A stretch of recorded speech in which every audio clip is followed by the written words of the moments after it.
Hey, it feels different, right?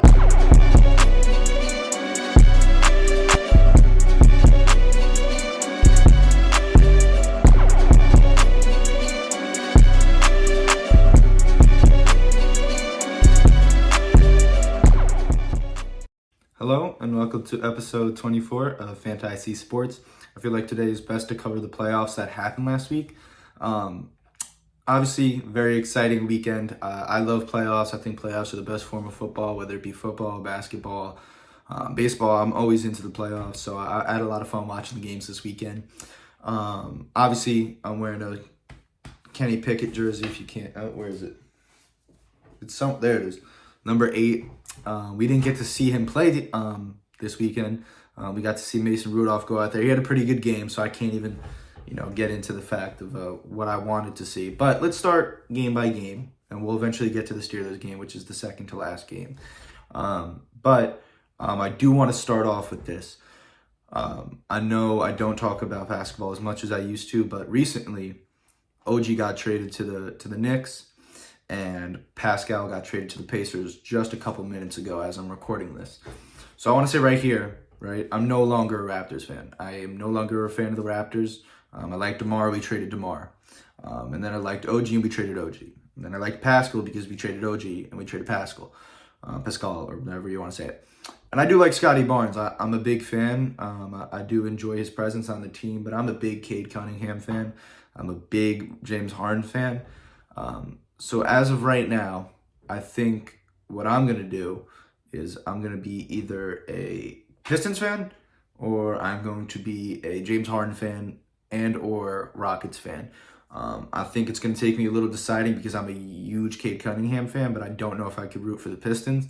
And I'm a huge Clippers fan. A Harden fan, but I liked him when he was on the Rockets, which is why I like the Rockets, but now he's on the Clippers and I don't want to like the Clippers. But anyway, that's for me in basketball. I think that's where it's going to go. I'm no longer a Raptors fan. As of right now, I'm not a fan of anyone in basketball other than Harden and Cade Cunningham. I do not care for the Raptors in the slightest. They've got rid of every player I've ever liked on that team. And Kawhi. They got rid of Kawhi, and I thought Kawhi was great. I don't know why we're doing this. Anyway, I hate the Raptors. That's the point. But yeah, to start with the first game that happened, it was the Browns and Texans. I don't remember what my predictions are. I do kind of remember them. I'll go through them real quick. I definitely said the Dolphins were going to win. They lost. I might have said the Chiefs are going to win. I said that was up in the air. I don't remember, but I'm pretty sure I said the Dolphins were going to win. They lost. I said the Cowboys were going to win. They lost. I said the Browns were going to win, and they lost. I had to go with the Steelers. They lost. But yeah, I did pretty bad. I think I got everything wrong except the Lions. I'm pretty sure I got everything wrong except the fact that the Lions would win. I don't know if I said the Eagles or Bucks game. I said it could go either way, but I think I said I had the Eagles winning that because they're the Eagles. But yeah, I'm pretty sure I got everything wrong except the Lions, if we're being honest.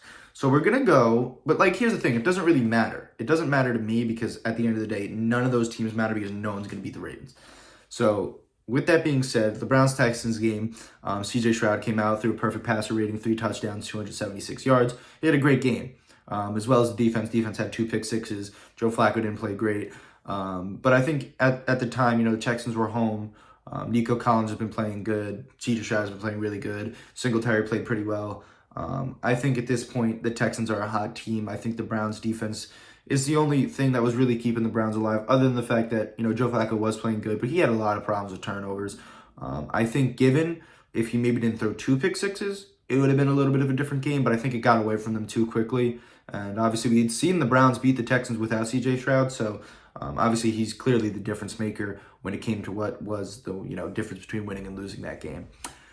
And for the Dolphins and Chiefs game, this one upset me the most, I think, of the entire weekend. I know I'm a big Steelers fan, and I do love the Steelers, but I am a Lamar fan, so I can't even say I'm a huge Steelers fan. I do love the Steelers, though. Watching the Dolphins go out there, because I do love the Dolphins. I like Tua. I like Tyreek. I like Jalen Ramsey. I like all the guys that happen to be on the on the Dolphins. And to go, have such a crazy good season, at least such a fun season for me. I liked watching the Dolphins because, especially because I had Tyreek. I get a little emotional connection to my players on my fantasy team. But for the Dolphins to go out there and pretty much put up a pathetic performance of they scored a touchdown, but it wasn't even a good one. It was a Tyreek bomb that he caught and then kind of scampered in.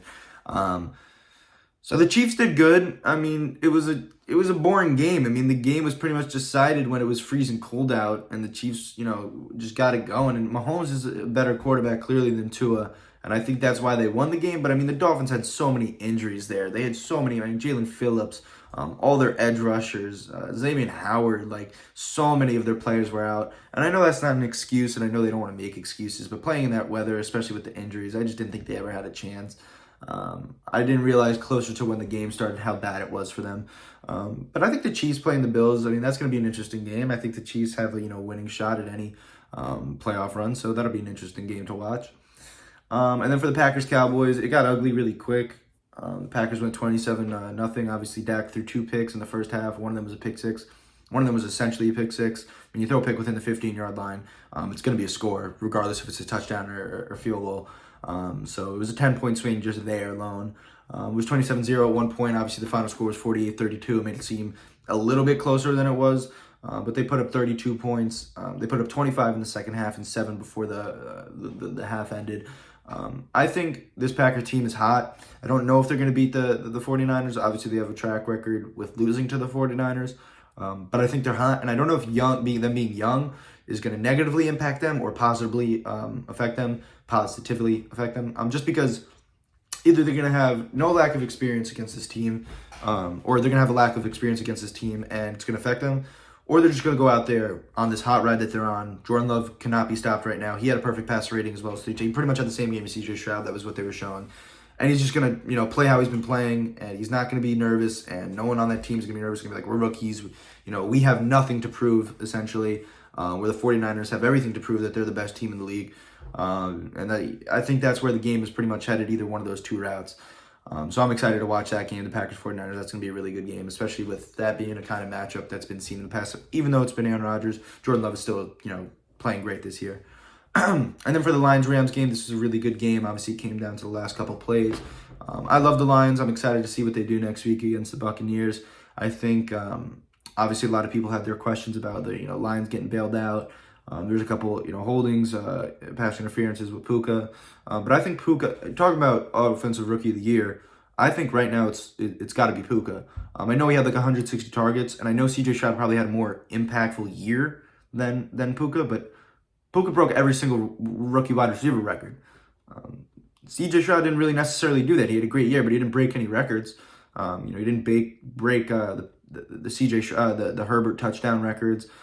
Obviously, he was one of like 3 quarterbacks to lead with like passing yards per game and like lowest on interception ratio. But I think Puka, yards and catches by a rookie. That's pretty much the best rookie wide receiver season of all time, regardless of touchdowns. Yards, catches are like 2 of the most important things. I don't know. That's what I say. But I think the Lions had a really good game. Puka had another big game. And I think it's time to question a lot of things for the Rams. Do they want to move into a younger... they have a lot of good young talent on that team. So do they want to like kind of go that way? Or do they want to keep another run? Cooper didn't look good. Stafford did. It's kind of questionable. And then for the Steelers-Bills game, I think where we shot ourselves in the foot was going down 21-0 so fast. We had that turnover in the end zone, and we had that fumble within the 20-yard line. That's what killed us, going down 21-0. We outscored them 17-10 after that. So clearly we played the better game after they, pretty much ran through us with those 2 turnovers. We almost had 3 turnovers with that Pat Freiermuth fumble that got called back that shouldn't have got called back. But I think the Steelers did really good. We lost, and I don't think anyone expected us to win going into this game, but to play as good as we did, right? We outscored the Eagles and Dolphins combined, which no one expected, So I know regardless of what the weather and so on was, we did pretty good. Mason Rudolph didn't look bad. I'm questionable. Like, here's the problem with our team. I was talking about it the other day. We have like 3 career backups fighting for a starting position. I love Kenny, and I love that I'm wearing his jersey, but he's not great. He's not a, you don't throw 6, he threw 6 touchdowns, and he threw like 2 last year. It's like, that's not talent. He's a game manager, and he's not even good at managing the game. He's good at winning, but what does that like mean? Like, I don't want to watch a quarterback just win us games. You can get any quarterback to just, play like as average as humanly possible, run the ball, and let the defense win you the game. He's not good at making reads. He's good at his first read, and at some point that's going to kill you. But anyway, my point is, I think the Steelers had a very good season. I thought they had a season above expectations. We made the playoffs and we did all right in it. I think the problem with this is we always set ourselves up for like the friggin' 20th overall pick in the draft, and then we get Najee or Kenny, and like they're good. Najee's good. Kenny's all right, but like they're not great. Like, you know what I mean? Like, and we also haven't done a great job drafting recently. We got Highsmith and we've gotten players that are decent, but like back in the old days, I mean, that 2014, 2017 run, we were drafting players like Hargrave and AB and Le'Veon and Martavis and Juju. Like, we were hitting on like non-first round guys consistently. Pause. And then I think that was the biggest thing for us. Just making sure that we could do something outside of the first round, which we haven't been able to really do. But regardless, I think our team is looking good for the future if we can keep it together. Eagles-Buccaneers game, this was a pretty much just continuation of how the Eagles have been playing. We saw them play pretty bad to close the season. I mean, they went 1-5 to close the season, 1-6 if you include the playoffs. I think at this point it's a matter of firing the offensive coordinator. I think it's a matter of Jason Kelce retiring. It's a matter of a lot of things on that team that make you decide what you want to see going into next year. I think they need a new offensive coordinator. I think they need a new defensive coordinator. I think they need to figure out what they need to do on defense. I mean, they have so much talent on defense that it is insane. And I think a big thing is they have these old players like Graham, Cox, and Kelce, and Graham said he'd come back. Cox is indecisive. Kelce already retired, which sucks. I think Kelce retiring is a big blow. He's obviously one of the best centers of all time, but I don't think I don't think it's gonna be the end of the world with his replacement. His replacement's pretty good. I mean, they obviously drafted him for a reason, and he learned under Kelce. But my point is, I think there's a lot for the Eagles to change. I mean, their offense looked abysmal this year when you showed like the comparison to last year. The defense is a whole nother story. I mean, the defense is just so bad. Like from what it was I think the reason why people are like, oh my God, the Eagles are so bad is because you had this defense who set a record for sacks, who looked unstoppable, who went out and like performed every game and just like absolutely destroyed the teams, and like the point differential was so crazy. And then this year, when you go 10-1 and you're winning a lot of like 3 2-point games, it doesn't feel as good. It doesn't feel as good to win 1, 2, 3, 6-point games. It feels better to win a game by 14 or 10. But yeah, the Buccaneers, they're playing the Lions. I think they're going to lose because the Lions are, right now, I got to root for the Lions or the Ravens. Those are the two teams that I'm most excited to see, and I'm hoping that I see in the Super Bowl. I don't even know, actually, is that even possible? I have no idea if that's possible or not to see them in the Super Bowl together. Are they both AFL teams? I mean, AFC? I can go check right now.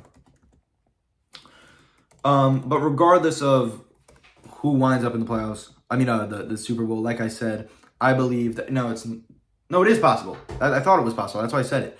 They're NFC, AFC. So I would love to see the Lions and the Ravens. I'm a big Jared Goff fan. I'm a big Lamar fan. The other day I mentioned, I texted my buddy and I was like, if they're both in the playoffs, who am I going to Super Bowl? Who am I going to root for? So I don't know why I was questioning that at all. But I'm excited for whoever winds up, turning out. These next games are really exciting. The Chiefs-Bills, it's a classic. Packers-49ers, it's a rivalry we've seen before. The Texans-Ravens was the opener for both of those teams. It was the first week one of C.J. Stroud's, early rookie career. He got to go against the Ravens. They won 25-9, which was a scoregami, if I remember correctly. And then for the Lions and Buccaneers, it's a lot. It's a kind of another game where Jared Goff is proving himself and Baker Mayfield is proving himself. Can Baker, lead this team to, a possible conference championship game? And can, Jared Goff move past the first round with a team that's just as good? And can he get himself back to the Super Bowl like he did with the Rams? So for all those games, I'm excited. I'm definitely predicting the Ravens to win, the Lions to win. I believe the 49ers are going to win, and I believe the Bills are going to win. That's what I'm saying. I'm taking actually everyone that's home, I'm taking. So I feel like that might be wrong. I feel like I want to maybe change that up. I think the Ravens and Lions are winning, right? I do think the 49ers are winning. I'm going to go with the Chiefs instead of the Bills. I'm going to go with the Chiefs instead of the Bills so I could say I guessed one away team instead of all 4 home teams. But I appreciate you guys watching. I'll definitely come back to you next episode with who I am now a fan of in the NBA. As always, tune in next week. Thank you so much.